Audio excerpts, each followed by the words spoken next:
sarve bhavantu sukhinah, sarve santu niramayaha, sarve bhadrani pashyantu, ma kaschid dukha bhavet. May all be happy, may all be free from disease, may all see only goodness everywhere, may no one be subject to suffering, and may there be peace everywhere by God's grace. Good evening, friends. The subject of my talk this evening is overcoming obstacles to Japa. I am giving this talk at the request of one of our members, a lady. Anyway,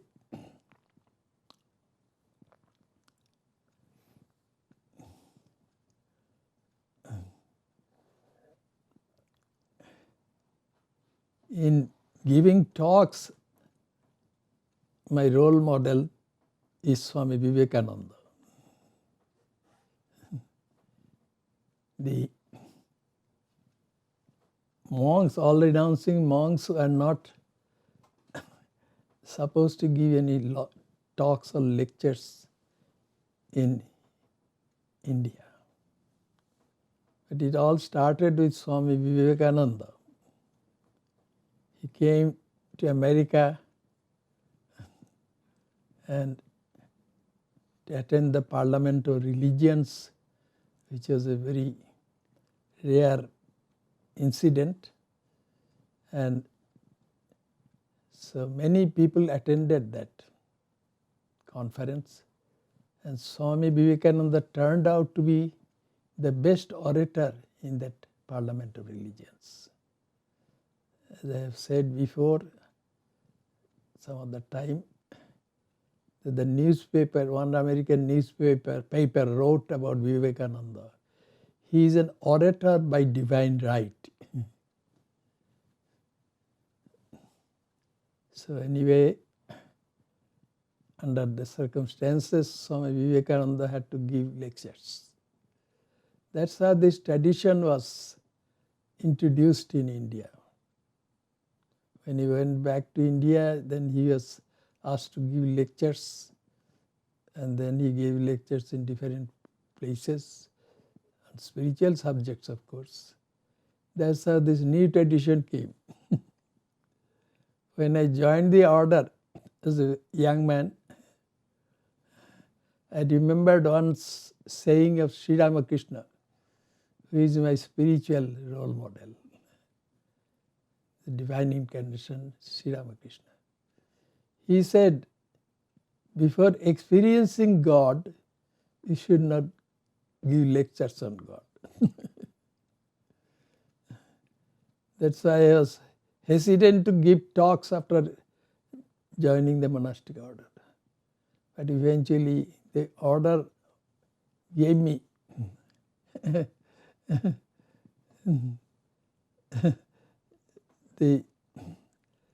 no chance to decide what I should do, but the order decided what I should do. So the order gave me not only the permission, the monastic order ordered me to give talks. Since then I have been giving talks.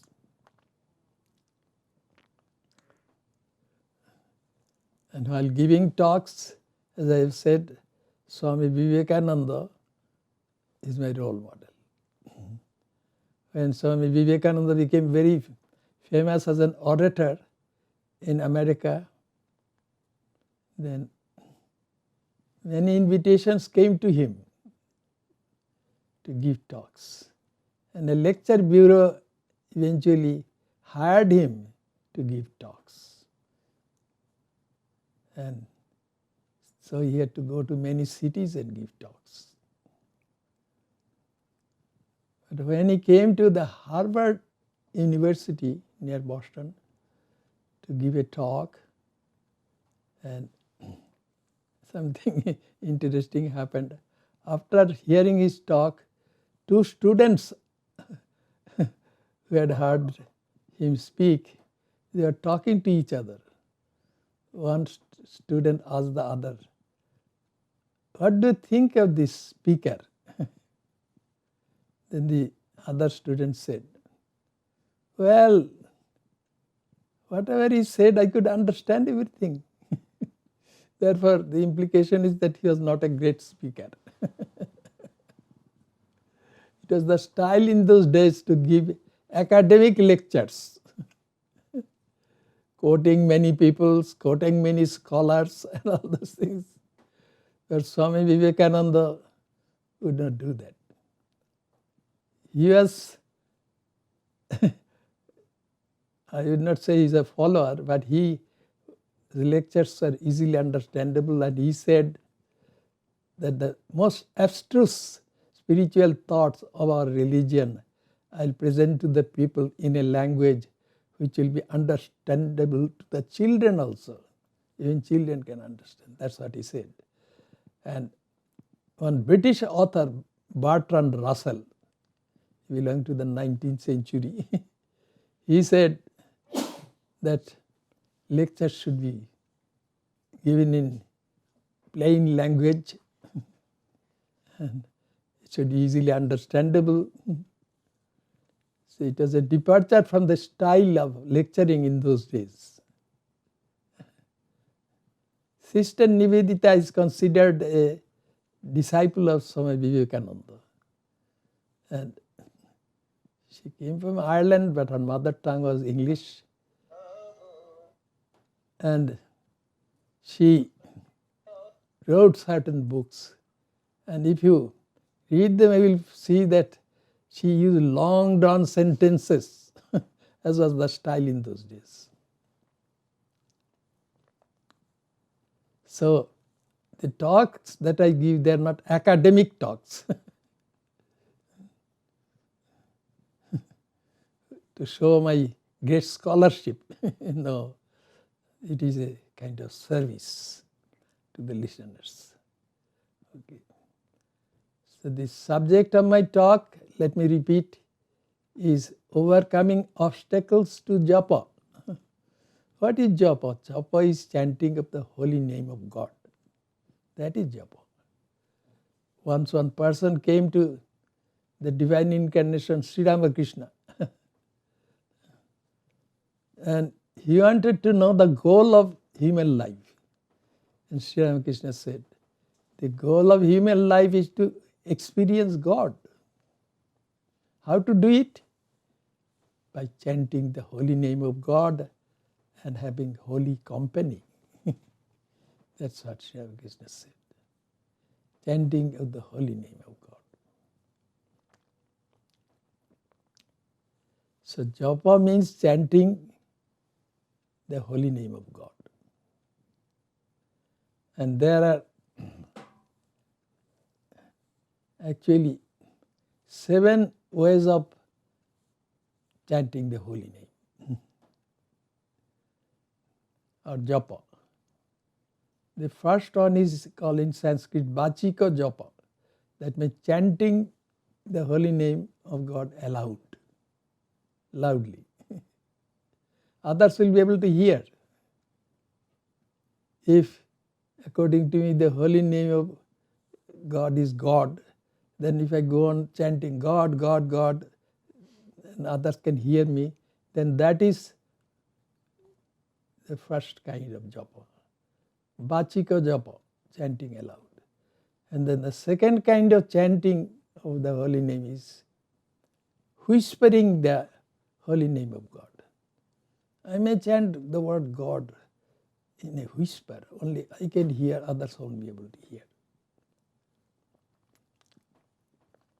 And the third kind of chanting is manasa japa. That means silent chanting. Mentally, a person will go on chanting the holy name of God. Nobody else will be able to hear or even know what the person is doing. Silent chanting. And there are 4 other techniques also. One is likhita japa in Sanskrit, which means repeatedly writing the holy name of God on some piece of paper or something. Repeatedly writing the holy name, that is likhita japa. And that is akhanda japa, silent chanting of the holy name of God continuously for a fixed period of time, such as from sunrise to sunset. There are some people who take the vow, yes, I will chant the holy name of God tomorrow from sunrise till sunset, and that will be called akhanda japa, and silently that chanting has to be done. And then there is another kind of chanting of the holy name, which is singing the holy name of God. This is called in Sanskrit nama sankirtanam. And there is a religious organization called Gaudiya Math, and they are followers of Sri Chaitanya Mahaprabhu, who is considered a divine incarnation. So in Gaudiya Math, they chant the holy name of God, adding some melodies to it. That is, it is not just chanting, it is singing of the holy name. Such as Hare Krishna, Hare Rama, Rama Rama, Hare Hare, like that. They add some melody to that, and these are the holy names of God. And they will be singing that. And while singing, they use some kind of drums called khol. And they use also some cymbals. With the help of drums and cymbals, they go on singing. And they sing that holy name of God from morning till evening sometimes.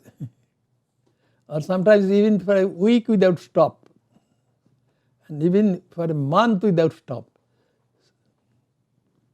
They go on singing. And there is a way of chanting the holy name. It is called silent chanting of the holy name at every breath. While breathing in, chant the holy name of God. While breathing out, chant the holy name of God.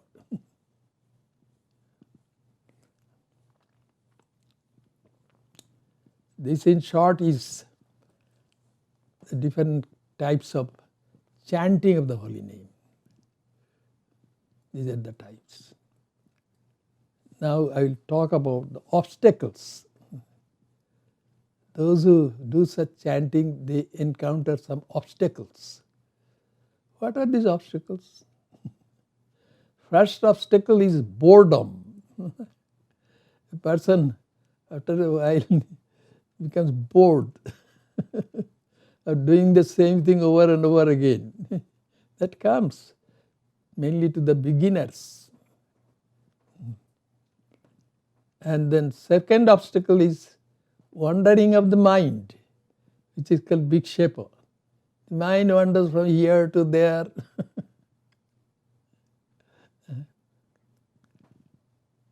And the third obstacle is sleep, which is called laya. While chanting the holy name, the person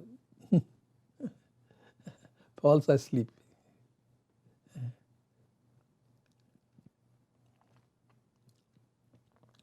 And the fourth obstacle is that unwelcome thoughts will arise in the mind.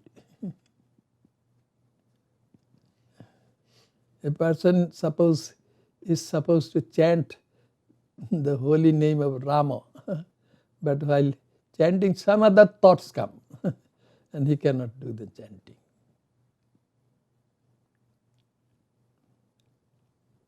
And there is a fifth obstacle, that is there are memories of past thoughts, and those thoughts start arising in the mind at the time of doing japa.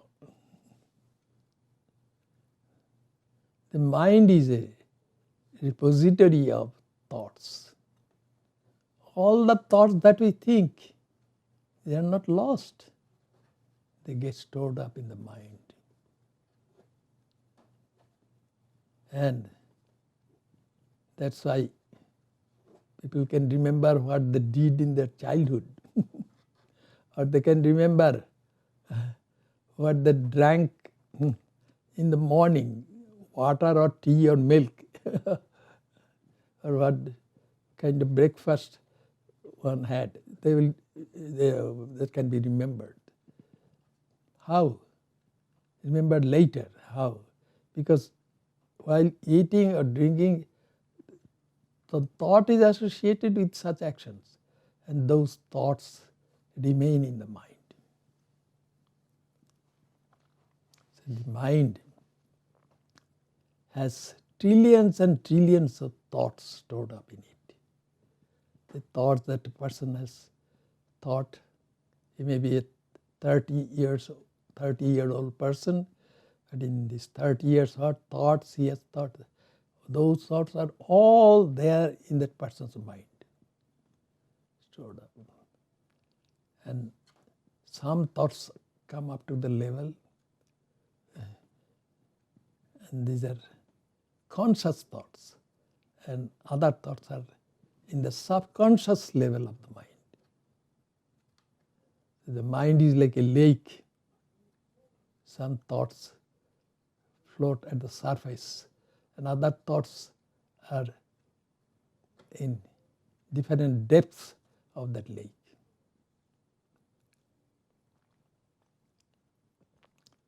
So sometimes all those past thoughts, they start rising in the mind.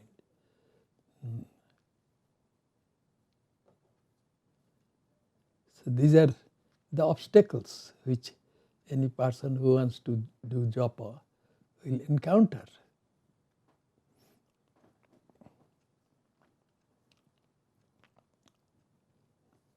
So how to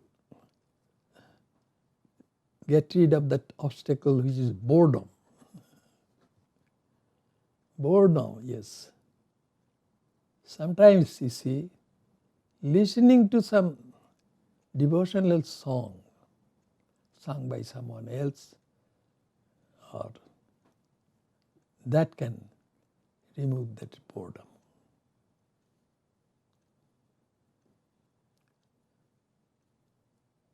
And wandering of the mind, how to get rid of that? Well, the person who wants to do japa, he will allow the mind to wander. He will not forcibly try to stop the mind from wandering, which is difficult. So it is better to do one thing.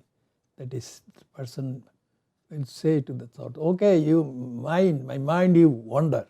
I will watch you. And he goes, and that person goes on watching the thoughts. And after a while, the wandering stops. The mind becomes ready for doing japa.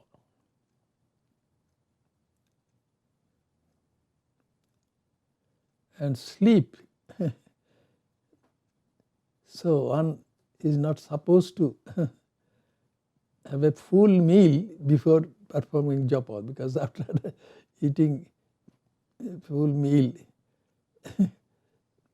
sleepiness may come.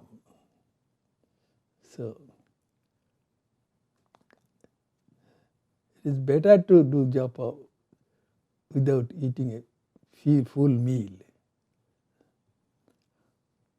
Moderation in eating is needed.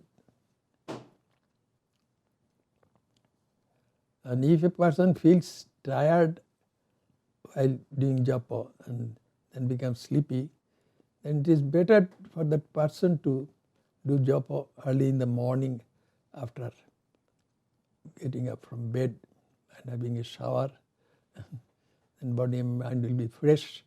At that time, that person can do japa. And there won't be any sleepiness. And unwelcome thoughts may arise in the mind. For example, a person, let me suppose his name is John. He had some arguments with his wife, and that upsets his mind so much that his mind goes on thinking of that, those cutting words which his wife might have used against him. And in that condition, it is not possible to chant the holy name of God. So what should that person do? That person should try to remember the loving behavior of his wife which he had from her over the years. So then that thought will change. Unwelcome thought. That means he may become upset or he may become angry. The anger and all these things will disappear if this person goes on thinking, if the John goes on thinking of the loving behavior of his wife of the past. That is one technique.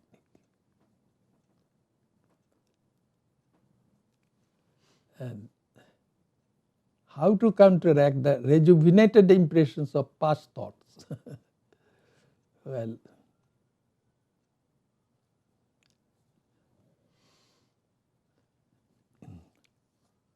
yes, this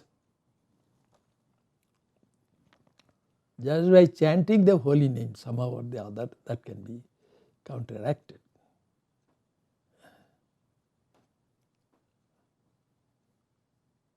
One day, a person who was holding a relatively high official position, he came and told me that it is difficult for me to perform Japa in the evening because all those problems that I had in the office, they crowd my mind, and it is difficult for me to make my mind calm enough to chant the holy name of God.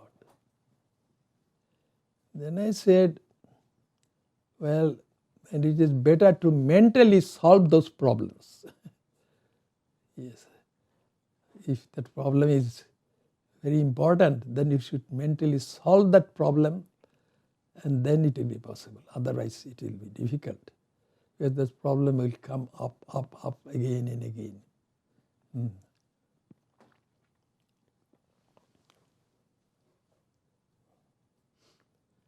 But why should one perform Japa at all? The answer is, Japa purifies the mind, and whatever the mind thinks, that thought remains.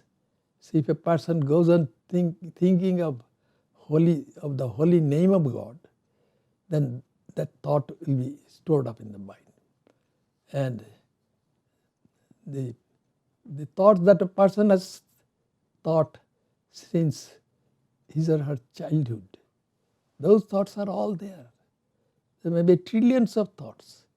Those thoughts have to be outnumbered by the holy name of God. That's how one has to chant many, many, many times.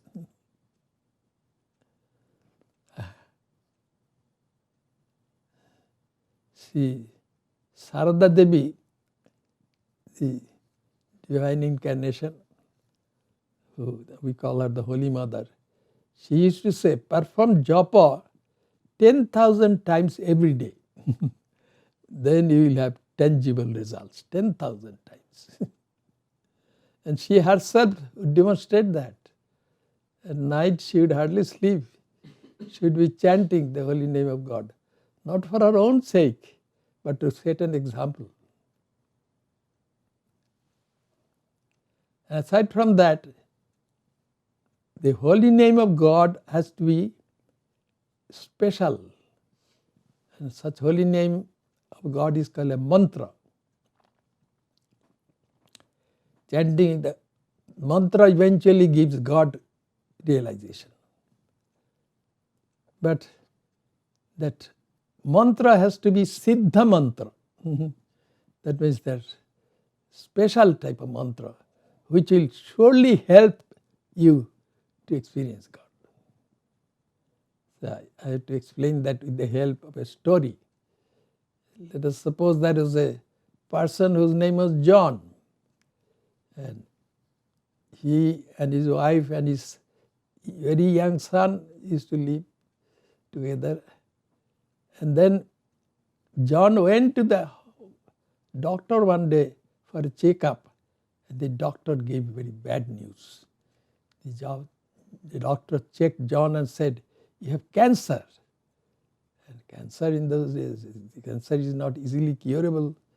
So John came home and he was very upset.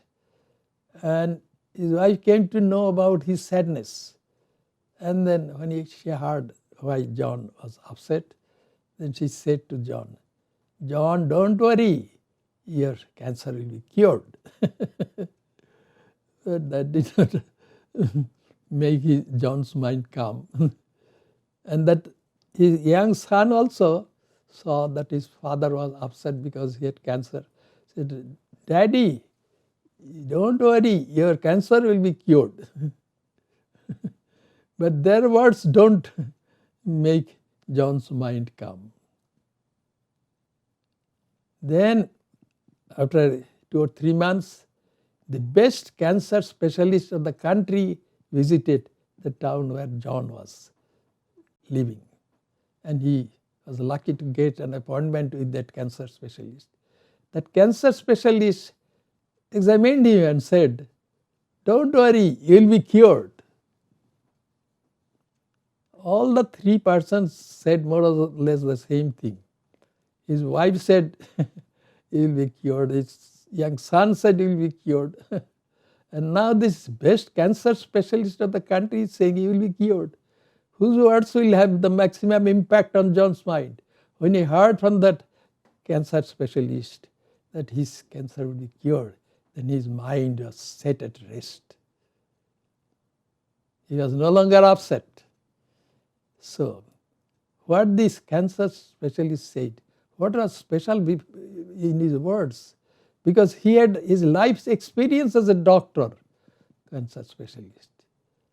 And that's why his words were so powerful. So also, a mantra which has helped a person to experience divinity, if that mantra is given by the teacher or the guru to the student, then that mantra will work. After getting that mantra, Siddha mantra, this devotee should go on chanting it, chanting it, chanting it, trillions of times, and then this mantra will outnumber all the garbage which is in the mind, worldly thoughts and all, and they will outnumber. And then the mind will change character of the mind. The mind will become purer and purer and purer. And when the mind becomes pure, then God experience comes. Blessed are the pure in heart, for they shall see God. That was Jesus Christ said. He is a divine incarnation.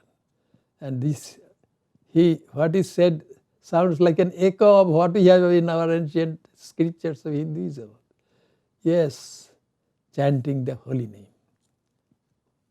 That will help a person to experience God. There is a statement, Japat Siddhihi, from chanting of the holy name will come illumination. That is,